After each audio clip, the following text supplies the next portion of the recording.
So the final part, and the question that we've been trying to answer, is how can we limit these pollutants that cause human diseases? Now, there are some ways to prevent yourself, or at least make yourself more protected to these diseases, such as wearing a mask. This is a very common thing to do in places like India and China, where the pollution is so dense and the population is so dense that you can literally see the contaminants in the air, and wearing a mask helps prevent you from breathing this stuff into your lungs and getting some respiratory diseases that are very common. Now, there are steps that we can take to limit the pollutants that go into the air individually. The individual steps that we can take.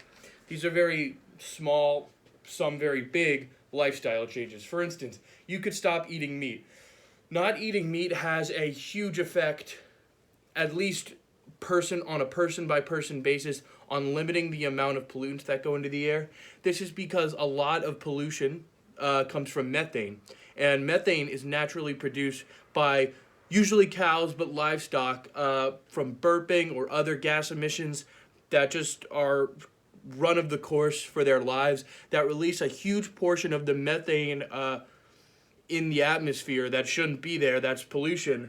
It comes from that. So eating less meat. There's also options like installing solar panels instead of using the gas, oil, and coal power that is known to be a pollutant. You could mow the lawn less times per week, turn the lights off when you leave a room, turn the heater off when you'll be gone for long periods of time.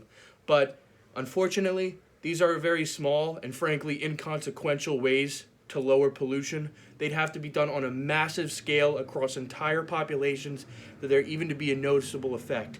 Not that you shouldn't do it, but you won't see any type of difference even if a large number of people stop. It has to be massive, sweeping lifestyle changes for a large, huge portion of the population.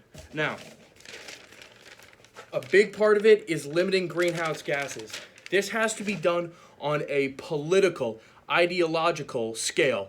There needs to be laws put in place that limit the amount of energy a person can use. There has to be massive regulations that force switches to cleaner energy, hydroelectric, wind, solar, even nuclear, which is leagues and bounds better than the natural gas, coal, oil, diesel, basic greenhouse gases that are known to be very bad for the environment. This can also be helped by you taking the bus instead of having a car. Public transportation is a great way to limit a single person's carbon footprint. But again, this would have to be done on a massive scale. So essentially, the ways we can limit these pollutants are make big changes in the way everyone lives, not just on an individual standpoint, but by a regulatory standpoint.